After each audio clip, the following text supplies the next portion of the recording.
Time of year again. It is getting towards the end of the year, and today, me and Matt Curcio are going to share some insights with you, some things you may not be thinking about, but you should be thinking about that can make your 2019 much, much more plentiful. What do you think, Mr. Curcio? How are you doing today? I'm doing great, man. Yeah, I just wanted to shoot a live today. It's the end of the year. This is when everybody's sitting back, figuring out what their fees totaled up to, what their commissions were, how they're going to, set their year up for next year. So I wanted to kind of interview you a little bit for the public, and then we'll share some of the stuff we got coming up in January, where they can get some coaching, especially locally here, and with your company. But in general, I titled this online myself as end of year update and some things that I know that every year in my career continue to ask every single year, right?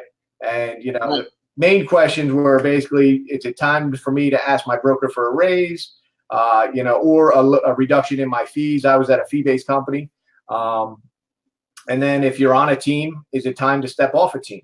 Right. Then what can you do to build up your business, right? How do you make, if you did 10 sales, how do you go to 20? And obviously net income was always important to me. And then what other companies out there have some other things to offer versus where some of these agents may be in their career, So I guess first off, let's hear from you, man. At what point in an agent's career should they be talking to their broker? Obviously calendar years are different depending on where you are, but as you start selling more and more, at what point, based on your experience, should me as an agent ask my broker for a higher split or a reduction in fees and costs? Man, it's a great question. And to show everyone how unprepared I am for these questions, I mean, these are going to be straight from the cuff. No preparation on my part for any of these questions. That's not Matt's fault. That was my fault because I didn't take the time to look at these questions ahead of time. But yeah, the number one thing to me, first of all, you should know how much you paid to be wherever you're at. I don't care how much business you did this year. You should know how much money that you made that brokerage. And there's a certain number that, once you get to a certain number of money that you paid into a brokerage, that you have to start questioning whether or not the value is there, no matter how great the relationship is. Even, me, I had to deal with that, and even with my dad who owned Coldwell Banker, the Coldwell Banker in our marketplace. I was there for 10 years. I had to do the math, and it was significant that, I couldn't continue to do that. And over the years, I always asked that, the question, well, how much, what is being contributed, for me? Where's my business coming from? I think the first thing that you should know the answer to in order to be willing to have this conversation is what percentage of the business was given to you by the brokerage, and how much money did that represent into your net profit as a percentage versus how much business did you earn on your own through your own efforts.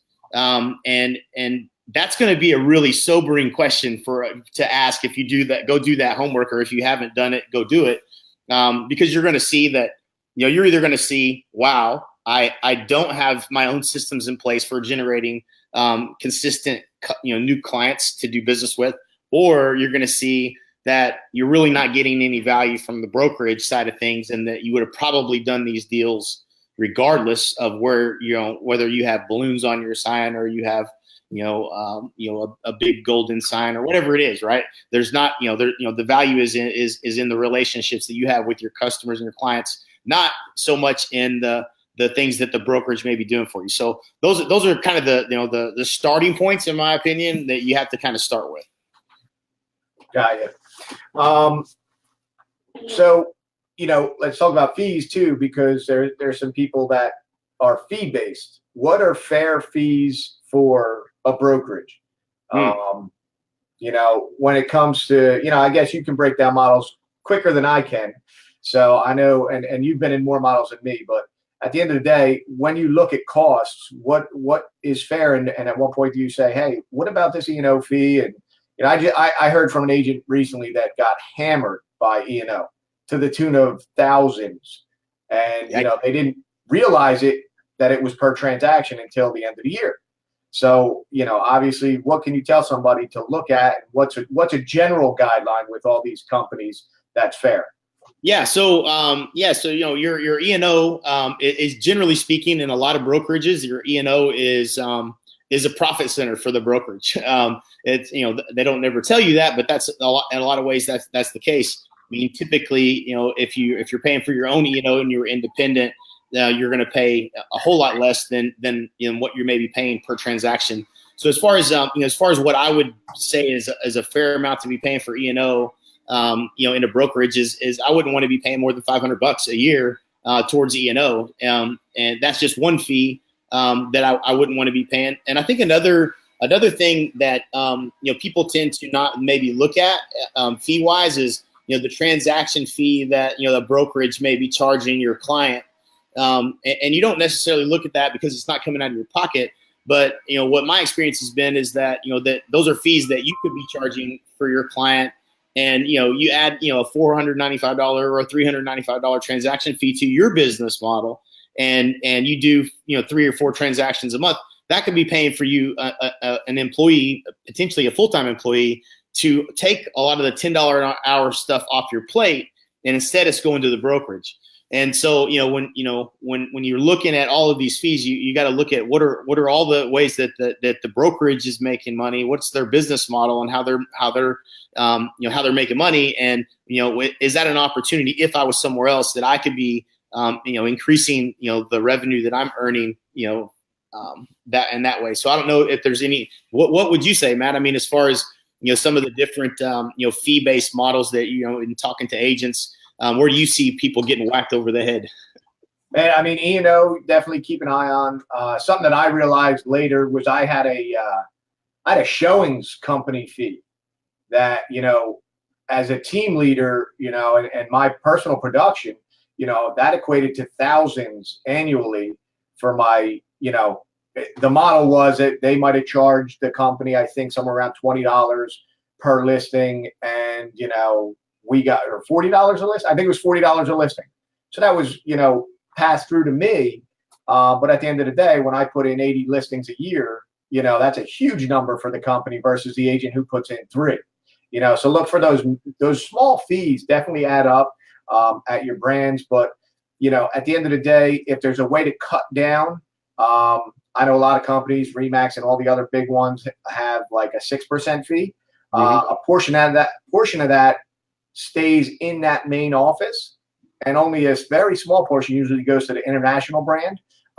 So a lot of companies, and you'll hear as you grow in business, that the some agents have lowered, percentages, right. And maybe it's time, depending on what that number calculated to, maybe you talk to your broker and say, hey man, if I'm paying 6, but I'm selling 4 times as much, can we reduce that after I hit a certain number to like 4%? Right. And that might help some people lower the costs at the end of the year. And again, this isn't to net more money in your pocket. These are just little things that you can do to help your career and help you, put more money into growing your business. But those little, thousands at a time, like you said, they pay for an employee to be in your company, which allows you to go out and get another listing and maybe take on a buyer's agent and things like that. So no doubt. Yeah, so that's good info. First, actually, I want to let everybody know you guys can follow us or should follow us. Jay is an excellent coach. Still runs a great coaching company. So we're going to put his Instagram and Facebook links in the comments below, and then myself too. I'll put mine in there in case you guys want to follow us. I know Jay's definitely maxed out on friends on Facebook. I was close, but I went through and cleaned out, so I got some room. I do the same thing from time to time. Yeah. But I'd love to help you. So I mean, that's what I'm passionate about the most, is helping. There should be a disclaimer on my Instagram if you're going to follow. So yeah, it's pretty open and real. So if you enjoy that kind of thing, it definitely, you'll get a look at the redneck in me for sure. Yeah. All right. So question 2, man, if you are on a team, man, I'm a team leader. I've had people grow off my team. At what point, in your opinion, does an agent need to sit back and say, yeah, I want to, it's time for me to jump, versus what's a good time versus, I know the bad times when I've seen agents leave because they had a good quarter and then they think they can take it and run, but they drop the ball as soon as they get off the team and lose all the support and everything. So, so in your opinion, what's fair for a team member, and when should they be thinking about that? The first thing, and I'm sensitive to this, having built lots of teams and helped people, coach people building a lot of teams, that you really want to be, in complete alignment with, whatever the team or the opportunity is that you have. And, I would be asking questions. What's my opportunity here? And if I'm continuing, especially if you're having a lot of success and you're on a team, if I continue, what's my opportunity look like if I was to stay? And that's where, unfortunately, a lot of times there's not really an answer for that. And if it looks like you're going to be, a buyer's agent for the rest of your life, and there's no incentive for teaching you how to learn the listing side of the business, and you're kind of pigeonholed into, even the best of the best in the world that I've seen, buyer agents, you can only do so many deals and you burn out. Like, I mean, you might do 6 or 8 deals a month for 3 months in a row, and then boom, like you're gone for a month. And it's like, I'm not even answering my phone. So like, if you become really successful and just kind of doing the buy side, at some point, we all built our businesses, and I'm speaking to those of you who are on teams, we all built our businesses by focusing on the listing side of the business. And we got so busy with being successful on the listing side that, it created more buyer opportunities than we had time to go show houses and help all of the buyers that we were attracting through all the listings we were taking. I think for the most part, that's more or less the business model, as you build a team. And so, if there's no opportunity for you to go out and learn the business and become a listing agent, or learn the skills that you need in order to become, you'll be able to acquire customers on your own, then there's no alignment there. Then I would start to look at the next thing I would look at is, again, the same thing that, for the first question, which is what percentage of the business was company generated and how much of my income does that represent? And what percentage of the business was agent generated, meaning it was generated by you.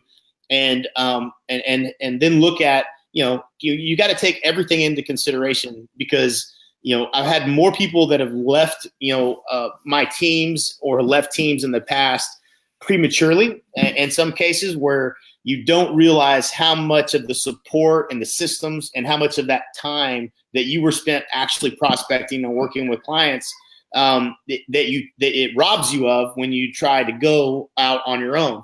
And so, we a lot of times just do the math that, if you're on a team and you're like, well, okay, I did 3 deals this month and I made, whatever the number is, let's say it was, I made $15,000 of $30,000. I could just go do a deal and a half and make the same amount of money. So why wouldn't I just go do that, right? Like, it seems real simple math, right? But it's not real simple math. The amount of time, effort, and energy to create the marketing and buy the technology and the systems and processes and all of the things that it takes for you to be able to just do what I kind of call that the hands in mouth, which is what we've kind of leveraged with our teams is the dentist makes their money when their hands are in your mouth. And so that's their business model. You go into the dentist's office, they're not following up and scheduling appointments, and they're not cleaning the tools at the end of the day. They're not being coming in and doing the setup and all of those things. And primarily as an agent on a team, you're probably doing more hands and mouth activity, the higher dollar productive activity where you're face to face with clients all day, or you should be following up with those potential customers. There's a transition there where you're learning new skills that you didn't know you had to learn, that you got to be careful of, I think, and just be aware of, and kind of know that you're making a transition into going the business, on your own. And if you're acquiring customers on your own, and if that number, in my opinion, is 50% of your business came from business you brought to the table, then, you already know that you're probably leaving. It's just a matter of kind of making that decision and making sure you're kind of aligned with someone to help you be successful, I think. So I don't know if that,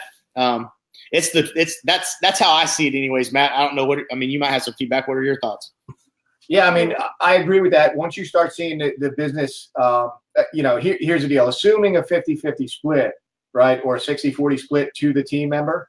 My opinion would be, once you start generating half the business, it's time to start looking elsewhere. Or, having that conversation with the team leader. Hey, man, I brought in half the deals this year. Are you willing to make a change? Because, the answer is that team member isn't going to jump off and do the same amount of deals, right? If they're doing 20 deals a year, they're going to drop to 10 to 15. So if the team can still support you by, closing your transactions, doing all your paperwork, providing the marketing and stuff like that, and doesn't overpower you by saying, no, every piece of branding has to have me before you and, all that stuff. Definitely, consider staying as long as the split's above that 60% number. And luckily at my new company here at EXP, I'm able to adjust my split to, as people grow, to show them the benefit of keeping us, for the processing. And, we're kind of creating an A and a B team, those people who need less from us, but want a processor, but can't afford it, because it's not simple to say, hey, I got somebody sitting in my office 20 hours a week. What are they going to do? With 3 deals a month, you don't have enough work. So that bogs you down. But yeah, I agree with everything you said there. So I guess next question, let's say the average agent sold, 15 homes or so. I guess it's time everybody's thinking, how do we get better? How do I sell more homes? What can I do to increase my income this year? So I'm glad you brought that up. We actually have a process for how we think about this. So it's called the exponential growth strategy. I think obviously we kind of subscribe to the 5 ways to grow a business model, which basically just breaks down if and it's just super simple to get, right? Like, number 1, increasing the number of leads you have. You had a certain number of leads that you got this year, and if you increase the number of leads that you have, there's a good chance that you're going to sell more houses. So increasing the number of leads is one area that you should have a plan and focus on. It may not be the number 1 problem you have, but it's probably going to vie for the number 1 spot if you want to grow your business. In terms of priorities, as I would look at a monthly or a quarterly priority, I would say that what are you doing to generate more leads is definitely going to be up there pretty high. The other thing that I think people sometimes get lost in when you're spending a bunch of money to try to acquire more leads is, well, are you clear on what your strategy is? Are you clear on what the right things in the right order? Are you going to generate seller leads? Are you focused on trying to do more seller deals? Because if you get listings, you're going to get buyers. If you just focused on listings and did everything that, put all your effort, energy, and marketing dollars into seller lead generation, what happens is listings have babies. Listings have babies that are more other listings. The listing that you sold where they have to buy another house, all of these different multiple transactions can happen from.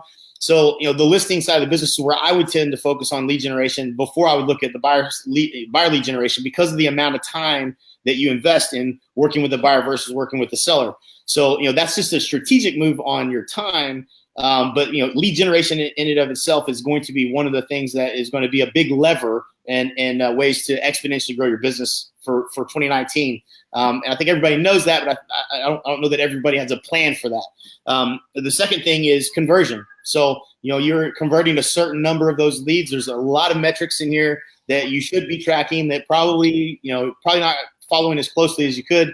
What is the number of leads generated? How many of them did you contact in the first 5 minutes? What did you say on the phone?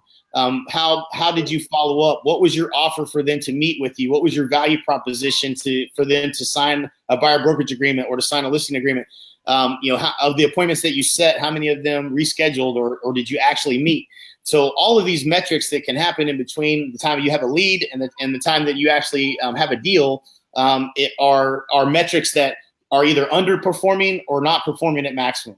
And so you have to look at, okay, out of all the leads that I'm getting, am I even calling all these leads? Am I calling in the first 5 minutes because we know that that's going to give me 105 times greater chance of being successful? Or am I dropping the ball here? Or is there other things I can get off my plate so that I could follow up better with the leads I already have. So optimization around lead conversion as opposed to just dumping more leads into an inefficient, sales process. So that's the second one.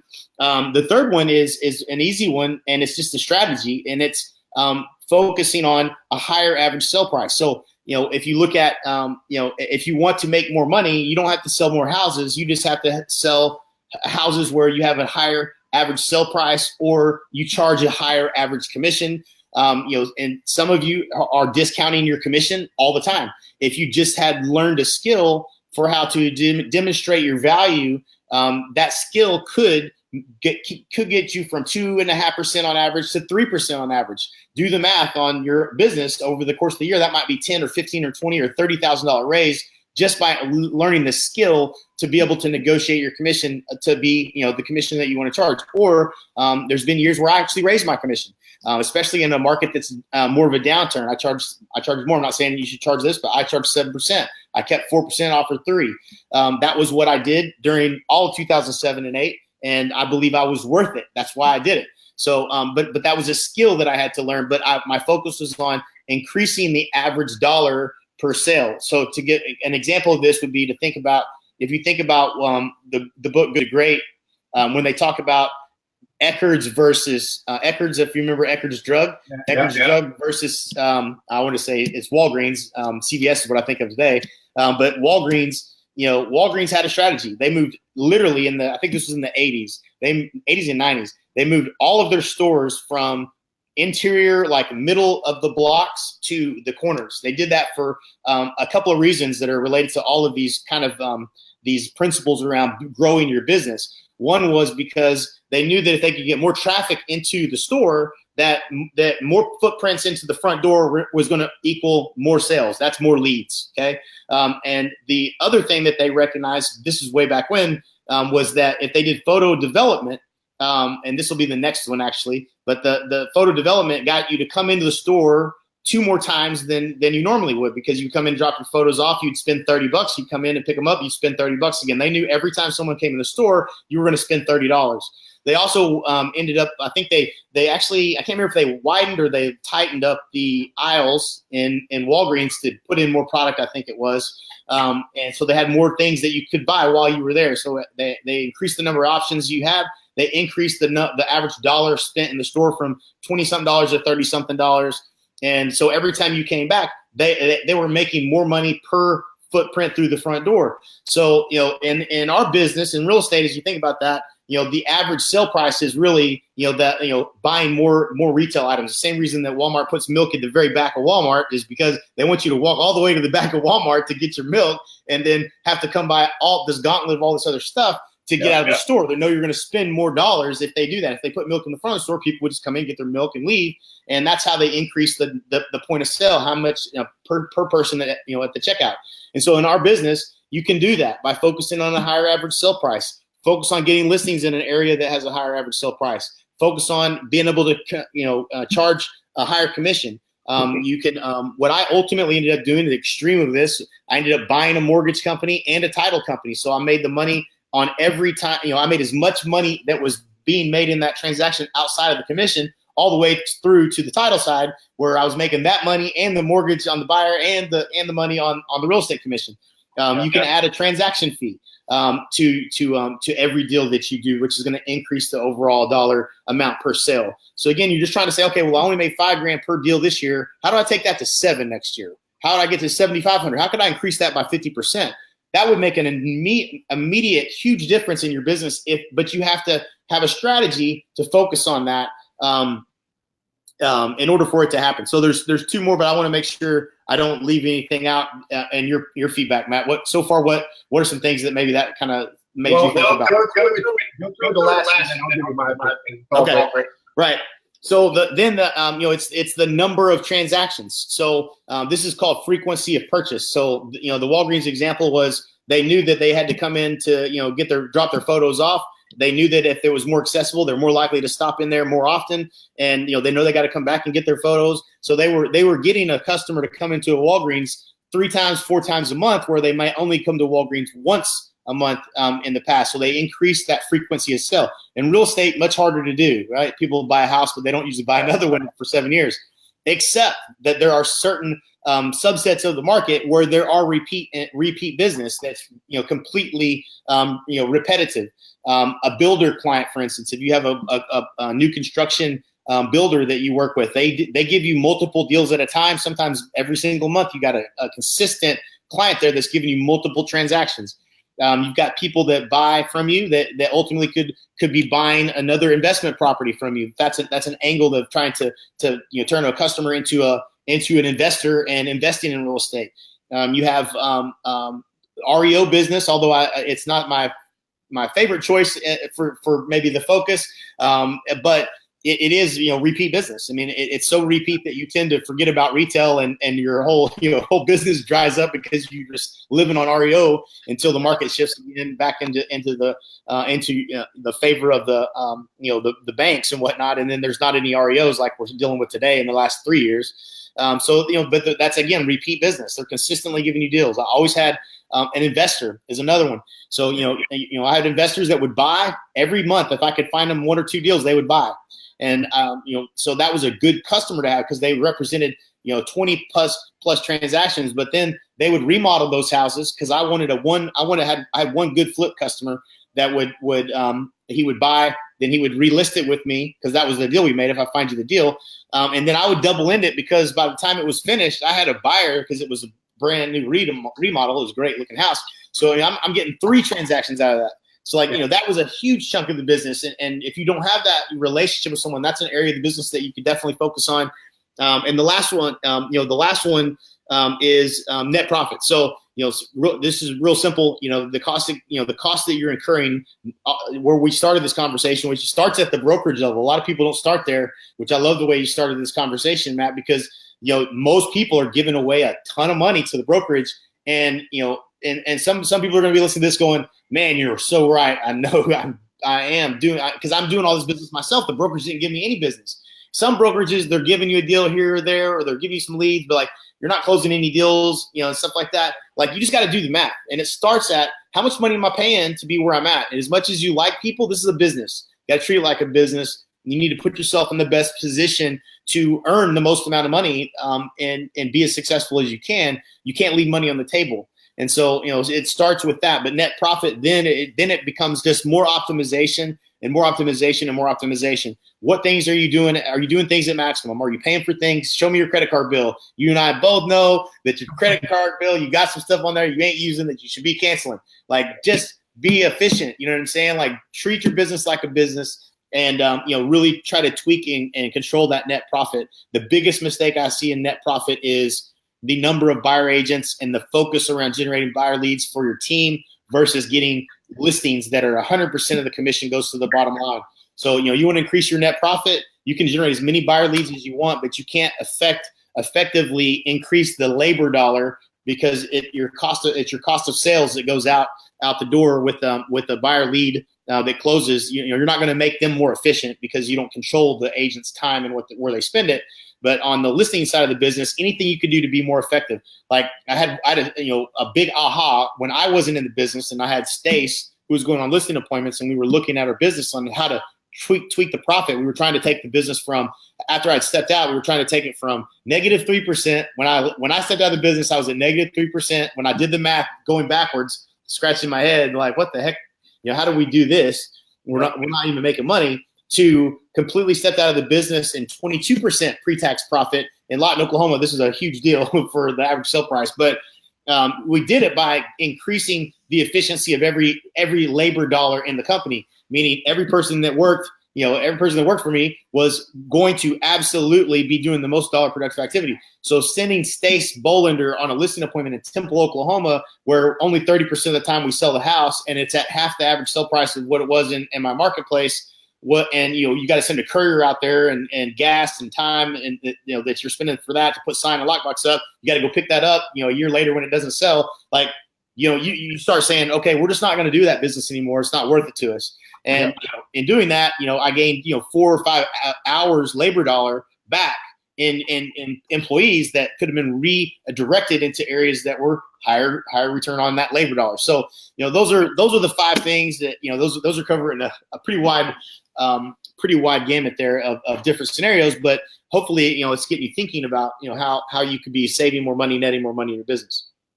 Yeah, I agree with all that. Obviously I've been a huge NAEA and Kinder Reese guy for years. So I've seen this a lot over the years. And I guess my only comment to that, to increase your income, one thing we didn't get into at all is coaching. I truly believe in coaching a lot. KinderReeseCoaching.com, is that still a link? Yeah, KinderReeseCoaching.com. Yep. So Cameron, if you want to throw that up there for everybody, we'll throw that up in the comments so everybody can jump in and get some materials from you so they can learn how to grow their business and maybe get a printout of that, the card that you got there. Yeah. And then what's it called? And also CRMs, right? CRMs are big. So I would say, everybody, if once you're past about 15, 20 transactions, you need to systemize your business. I happen to use Market Maker. I think that's marketmakerleads.com. We'll double check that too. But it's a software that I personally control my whole business with. Right. I have, from the point I have a listing appointment to the when I take it to when it goes pending, there's steps for the admins in here and myself to follow. And that goes along with, when a buyer lead, inquires about a property. This morning, I think I've already gotten, and you can attest to this, the messages that come into my system. Hang on, let me get my phone. On Matt's Market Maker, I was getting all the text messages of all the leads that you're generating, which I hope somebody's calling all those because you were getting a ton of them. Yeah, so we have automated messaging going out to them, text messages and everything. So that will help you grow your business.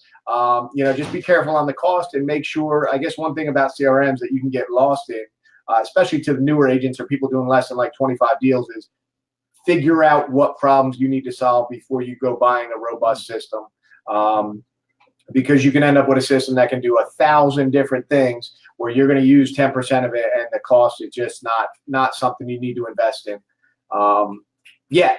So, all right, down to I guess the last question that I said we'd answer. What companies are out there that have a way for us to prepare for our future? And I'll share my quick story. I left my last brand after 17 years. And the door shut behind me, and the only thing I had left was my actual inventory of listings, which they didn't have to release to me contractually, but they agreed to. Verbally, we had agreements that if I ever left.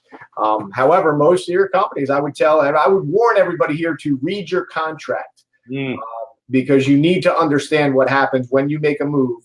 What happens, what you're going to be charged, what you're entitled to. So I guess what systems are out there? I was just disappointed. I turned around and I was like, man, 17 years.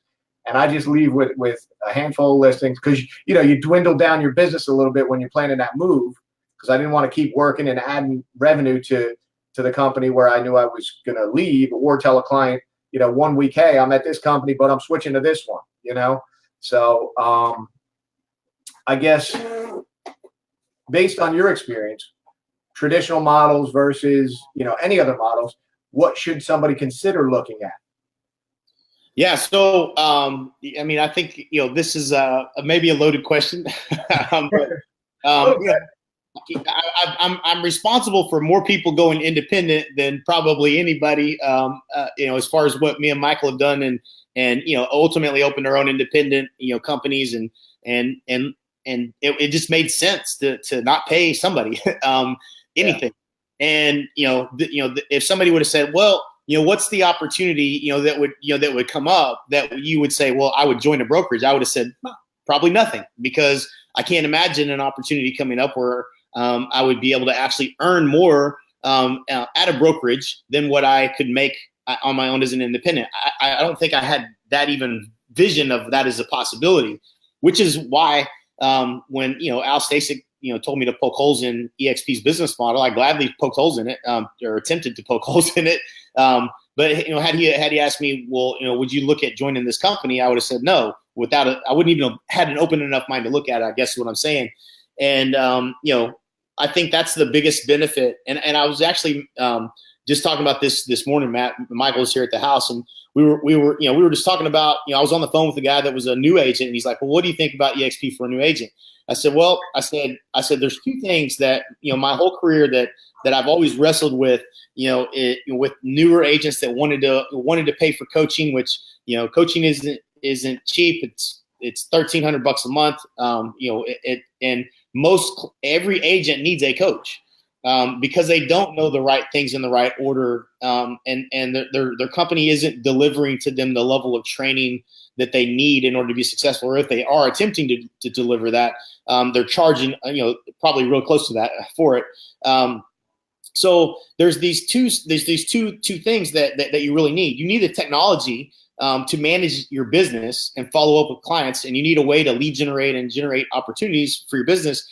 But you really need a coach to know where areas of the business you need to be focused on first, second, third, right things, right order. Otherwise, you get spread so thin across all these ideas and opportunities. Hey, what do you think about foreclosures? Hey, what do you think about what about list pendings? What about this? What about there's all these different things that you could be doing, and then they're calling and selling Realtor.com leads. They're calling and selling you Zillow leads. They're good salesmen too. Like they really make it sound good, but making money this month. Everybody's dried up, and they're selling. Like I got about 7 calls from, I don't know who it was, Home Gain or somebody. Yeah, end of year specials, and they're all they're doing is high fiving. The person over the cubicle next to them. Yeah, I got another one. The 12-month contract at $500.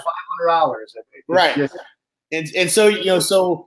You tend to, you make a little bit of money, you make a sell, and then you're like, oh, let me go spend it over here. And, without a coach or some alignment to someone that can help you make good decisions as far as growing your business, and without having, any type of, if you don't have the money to have a coach and to have the technology, it's really hard to be successful. And that was just the conversation we were having this morning. And the reason I believe EXP is the best alternative for any agent is because they literally have aligned people like us to help you grow your business. No matter where you're at in your business, 10 deals, 20 deals, 40 deals, and you're trying to get to 80, these are barriers that both Matt and myself and really the whole entire group of people that you're joining when you join EXP, we've done quite successfully. And so whatever the problem is, if it's you're not spending enough time at home with your family because you're so busy, we've encountered them all, right? Like, I mean, if you want to talk about crashing through those walls, we have crashed into them just like where you're at. But at EXP, there's this alignment for us to want to help you. And, that's the business model has literally provided someone of value to be able to, you don't have to pay with your credit card to want to help you grow your business. And they created a culture where the entire company is that way because, we all have ownership and we all have shares in the company. So, we all want everyone in the company to be successful. And it's a brilliant business model. And, you have the ability to purchase shares. I talked to a guy this morning, Matt, that said, he started laughing when I said it. I said, maybe you're not like me, but when I was in real estate, I was not the best in the world at saving money to put away because it was burning a hole in my pocket for the next person who was going to sell me something. And, and I was always trying to grow that next level, but I didn't really take the time to put a lot of money away. And he started laughing. He said, yeah, he goes, me neither, man. He goes, I'm not the best in the world at that. He's like, I barely save enough for taxes. I said, I know what you mean. I said, but I think it's pretty cool that EXP allows you to buy stock at a 20% discount with 5% of every commission, where it's not taking a huge chunk out of your, it's just taking a little bit of your check and putting it towards the long term, having an asset, which, like you said, when your asset was your handful of listings that you hoped that you were going to get to leave the company with. The same thing that happens when you decide to get out of the business, except you don't have that many more listings when you're trying to get out of the business. Usually it's because you kind of slowed down and there's no asset at the end of, there's no pot of gold at the end of the rainbow after 21 or 31 or 51 years doing this, me being 21 years this year. So, that allows you to build an asset in a publicly traded company. Those are just really, unique advantages to being at EXP, in my opinion, and a company that's, they're the most agent-centric company that there is. There's just no question about that. You can actually make more money, which I know if you were to break down the math this year, Matt, you made more money at EXP than you paid into EXP by probably a pretty considerable amount. And that's not counting, stock that, that's not vested yet, that, will vest over time. But yeah, you have to be able to, the opportunity has to be bigger than what you could do on your own. And at EXP, I believe that's why you see as many people jumping, ship from places that they love, is because of the opportunity to make more than just your commission. You can actually make more than what your commission is, your total 100% of your gross commission at EXP. Yeah, and I totally agree with that. And, I guess one of the things that got me looking at all this was at one of our masterminds.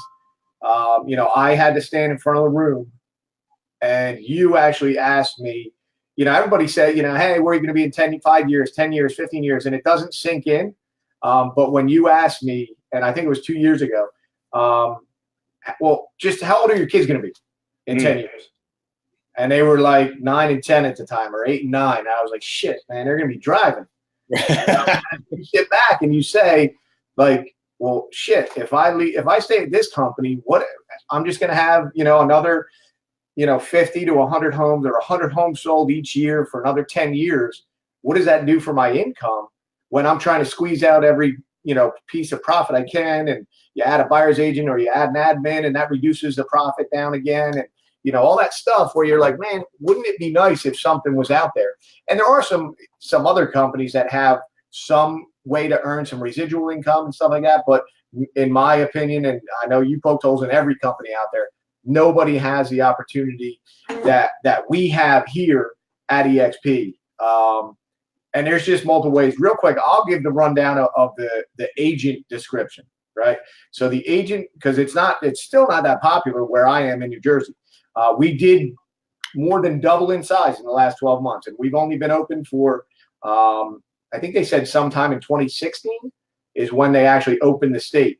And it went from 80 agents last December to 200 and some odd agents, around 230, I think, right now. But I know I'm onboarding more right now as we speak as well. Right. So first thing, I guess, think about the 10-year question. How old are you going to be? What do you want in the bank? How old are your kids? How old is your family, and all that kind of stuff? And really let that digest when you're in a transactional treadmill. And then the EXP model is real simple. We are paid, any agent that, has completed more than 5 deals is on an 80-20 split. All right. Brand new agents, we do have a mentor program. They pay 20% for 3 transactions. Everybody's an 80-20 split. The cap is $16,000. If you cap out, there is you pay a transaction fee for the next 20 transactions. If you complete those 20 transactions, this company will actually award you $16,000 of company stock. You're considered an icon to the company, so that's an icon agent. The minimal fees are $25 for each file to be reviewed after closing. Then E&O is $40 per transaction. That stops at $500. It's not a profit center like some of the other companies. And I mean, that's about it for the agents. So anybody who's wondering, you want to give yourself a raise, go ask your broker for an 80-20. See if they give it to you. See if they'll give you any stock. See if they'll award you anything else. If the answer is no, you need to look at this company. And then I guess, Jay, why don't you tell them about the revenue and the equity? Yeah. So yeah. So I want to give everybody one little valuable tidbit of information. So if nothing else, okay, if you don't listen to anything else that we say, you should do this. If you know in your heart of hearts you're not going to ever leave where you're at, you should still do this. So go at least look at the model, like with an open mind, and say, let's just say I was willing to leave. Okay, this is what's called walk away leverage. Okay, once you know what you could be getting if you were at EXP, and you know that you still love your company and you're not leaving, then at least go back and negotiate with the willingness to walk away if you don't get a better deal. And if you're going to stay and it's a bluff, that's fine. You're still going to win because most likely they're going to negotiate because they know they have to. So they're not providing the value. At least go negotiate a better deal. And in my opinion, in order to go negotiate the better deal, you have to understand what you could get somewhere else so that you say, listen, I'm here. This is what I get. I could go there. This is what I get. So convince me why I should stay. The negotiation goes really simple from that point. They have to get closer to what the deal would be if you were DXP, which they can't do in most business models. So you're going to get a better deal where you're at. So that, if nothing else, at least do yourself a favor and be willing to leverage, the walk away leverage. Whereas, if you can't get a better deal, you're willing to at least walk away, worst case scenario. But yeah, so that would be the one thing. So the other piece that we haven't talked about, is the revenue share. Obviously, it's funny because a lot of people just don't get it. They just don't get it. All it is you're getting a little piece of the money, that little bit of the money, that $16,000 that goes to the company. You're going to get a little bit of that revenue from any agent that you tell about the company that comes to the company.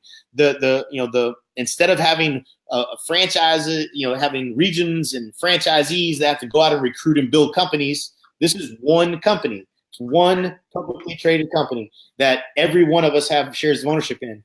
And instead of having these royalties that you have to pay, these 5, 6, 7, 8% royalties to a parent company, we don't have that at EXP.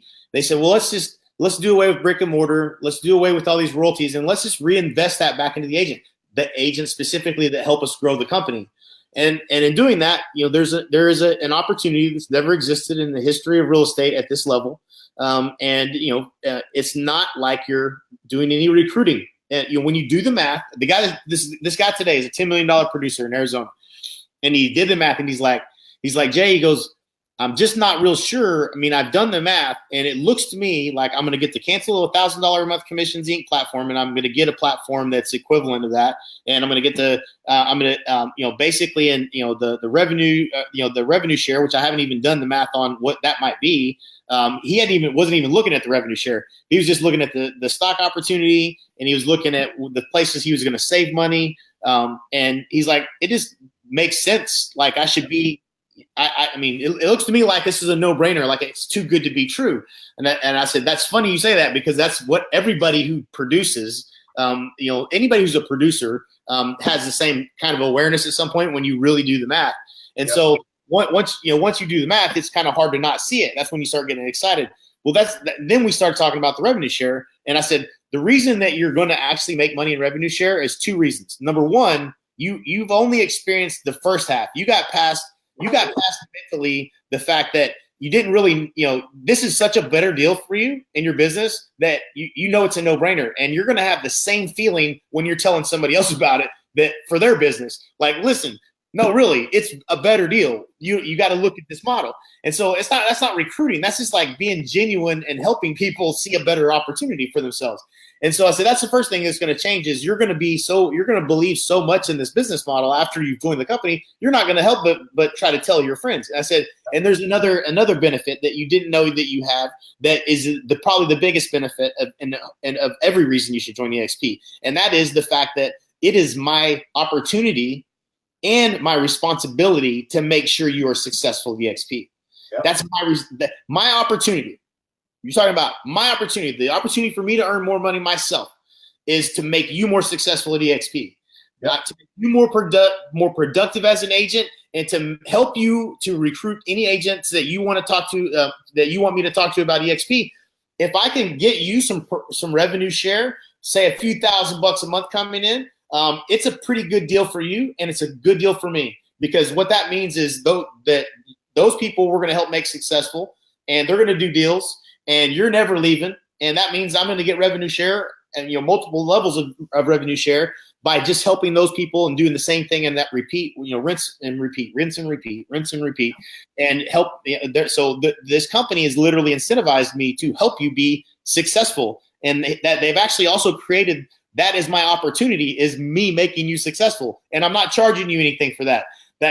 When that clicks and people get it, they're like, holy moly, I get it now. I used to pay you thousands of dollars, and now there's an incentive in place for you to help me. And again, where I wasn't even going to focus on the revenue share, and it was a no-brainer for me to join the company. Now I see how you're going to want to help me. You're going to kind of force me to want to go talk to people about EXP, because it's going to help me get a passive income, and it's going to help you, which also help you benefit from.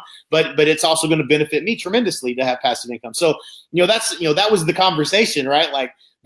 Hopefully that story was better told in terms of maybe getting it, you know what I'm saying? But that's what makes this company special, in my opinion. Yeah, and I agree. I had another person reached out to me, and he actually called up, and he actually has conversion, which is what we have at EXP, right? So He said, Matt, I'm paying, I don't know, $500-600, whatever. It's going to save him $6,000 next year. I said, look, that's just if you join the company. I said, look, just mail me half of that. I said, that's fine. I saved you, $600 a month. That's a car payment.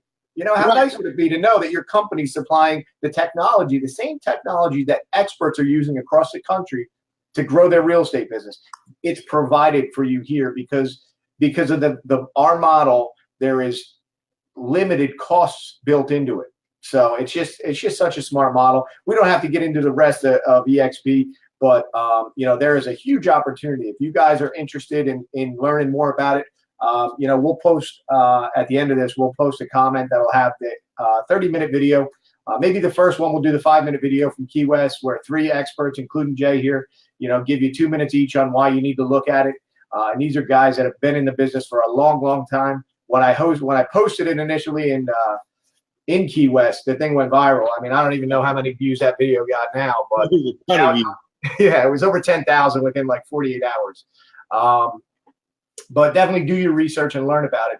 And, it was great to have Jay on here. So another thing I wanted to mention is Jay is actually coming for all the agents that are going to watch this locally. Jay's coming back to New Jersey and, our market, which is Jersey and Philadelphia area. But we're going to take him around. We're going to give him a tour of New Jersey. So we're going to do a workshop. Jay, explain a little bit about the workshop.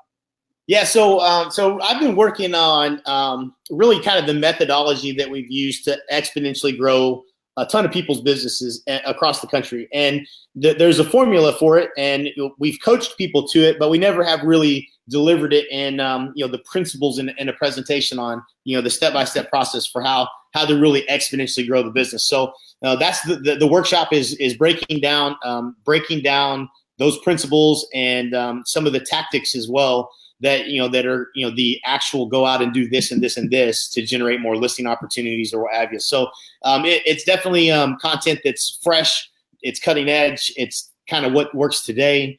And I had a great time when I was there last time. And I number one, I love how you guys like to party there. There's always some fun going on somewhere. And then outside of the Eagles fans, it's a pretty welcoming place. It's not it is the city of brotherly love unless you're a Dallas Cowboys fan, which I learned. But looking forward to coming and adding value. Love it. Yeah. So Jay's coming in the week of January 20th. So we should be doing, I think, 4 days in a row: Monday, Tuesday, Wednesday, Thursday. We're going to be all over New Jersey. So everybody, all my friends, because it's on my page, all my friends from North Jersey. We're going to hit Bergen County, I believe. We're going to hit Manalapan. We're going to do somewhere around Cherry Hill. We're also going to be inviting everybody. I'm going to do a happy hour in my area. We may be throwing some hatchets and drinking some beer. Right. So I saw on your Instagram that you're a big fan of that. There's the world championships, hatchet throwing championship yesterday on ESPN. That must be on ESPN. Yeah, the Ocho, I guess. It was really on. I couldn't believe it. There's some sports that I'm like, I didn't even know that existed. But throwing axes at a board is an actual. They have a world championship, and someday I'm going to be in it. That's what I know. So everybody, for that happy hour, what we're going to do, we're just going to go somewhere. I believe we're going to be at the axe throwing place, a new one that opened up locally, and we're going to drink some beer, hang out, talk about how to grow your real estate business. Everybody, you get to hang out with Jay Kinder for a couple hours. I'll be there, and some of our partners will be there. So it'll be a really cool event. I think that's going to be that Tuesday night. It'll be either Tuesday or Wednesday night, and we look forward to seeing all the comments here, and that's about it. So everybody, good luck with the rest of the year, and we'll maybe we'll record something else around tax time when everybody's looking for the money to to pay that Uncle Sam. There you go. All right, man. You take care. Couple weeks, man. All right. Later. See ya.